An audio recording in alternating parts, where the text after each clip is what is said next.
Hey guys, it's Tony night. The trophies are being handed out at Radio City, but we're heading up to the Rainbow Room to talk to the winners. So let's go up.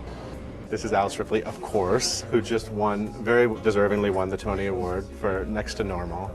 And this has been so great. I mean, you've been fabulous for 15 years, one show after the next, and it feels like you really deserve this. And what does it feel like for you to finally have that moment? Thank you. I've been in the city for a while. I know a lot of people, so a lot of people were kind of rooting for me, and I think that they're all really happy right now because we're all realizing together that dreams come true. Now, you're not one of these actresses who says, yes, I'm a diva and I can do that part, I'm going to be amazing. In fact, you said, maybe I can do it. So does a Tony Award, does it help your confidence at all? Yeah, but I don't think I would do anything differently.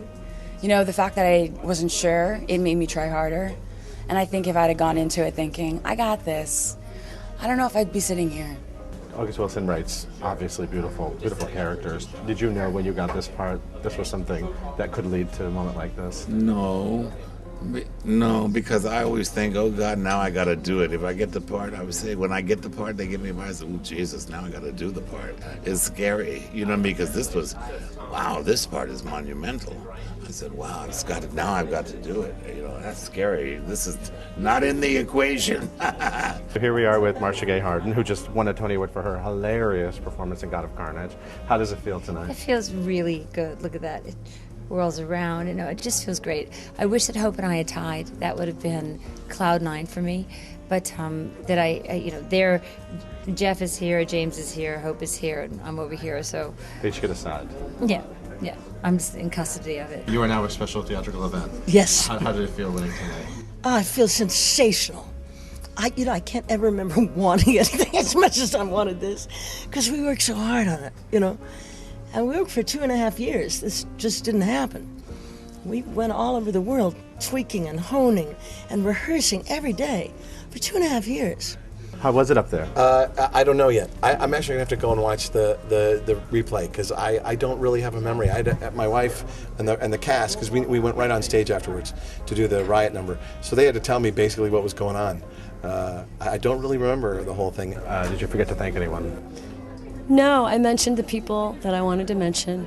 And, the other people, my agent, my husband, my family, well, I did mention my family, but all those people, my cats, they know I thank them on the hour, so I don't have to do it in front of everybody. So here I am with Tom, Kitt, and Brian Yorkey, who just won Tony Award for Best Score. What's it like when you're up there actually talking? It's terrifying. Yeah, and it goes by too fast. We were practicing, and we were much faster, and suddenly we didn't have enough time to say everything that we wanted to say, and principally, how much Michael Greif has meant to the show. We were saving Michael Greif for the last, the way you put a box around the director.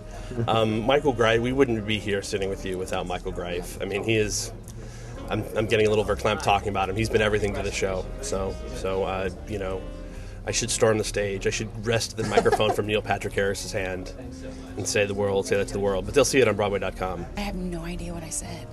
I mean, people are telling me in little snippets here and there. I know I thanked my husband and Arthur and George and Josefina, but I don't really know. It's like I unplugged all of a sudden. I was just not prepared. I wasn't prepared for it. You're sort of an awards show darling in film and in theater. Does it ever get old? Is it still exciting to win a Tony Award?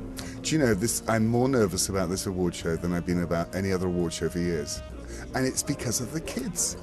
It's the thing that gets you. It's the kids. And I just get I'm more anxious tonight than I've been at an award show for years. My friend Anthony Barilli says this thing spins, so let's see if it does. It does. Wow. And you also have an Oscar. This is more in some way because why is that? Because a lot of film actors can't do theater, and I think that most theater actors can do film. Some can't, but most can. But the theater's its own beast. It requires a different craft, a vocal ability.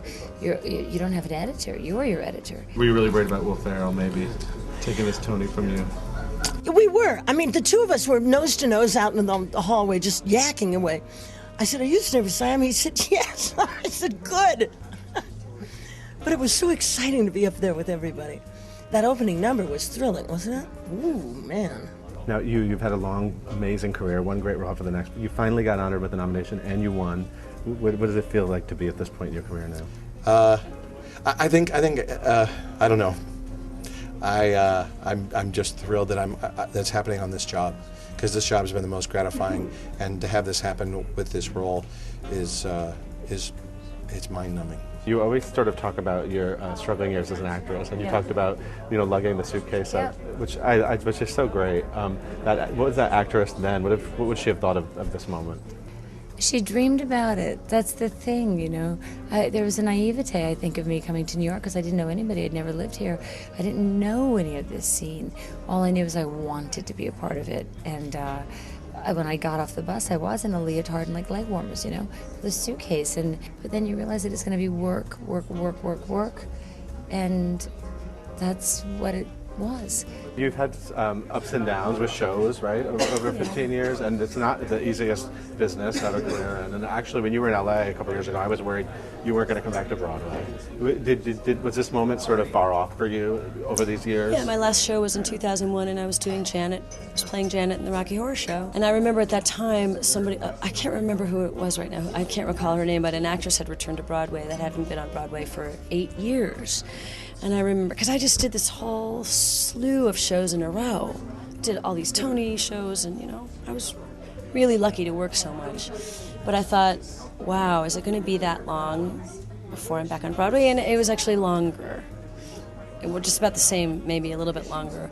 And, when you're going through that kind of a waiting period, or that kind of a growth process as an actor or an artist, it's difficult going through it. But I'm so glad I never won until right now, because it just wouldn't be the same. It's great to have this at this point in my career. What is that song? Barbara Cook. She's saying, "Send in the clowns." Yeah. Well, keep the clowns out. I'm not ready for the clowns. So was your mom? I know your husband's here. Was your mom here? No. My mother is in Florida, probably losing her voice, screaming and crying. And I haven't had a second to get on my phone to say anything to her. But yeah, my mom will tell you that she always knew it was going to happen.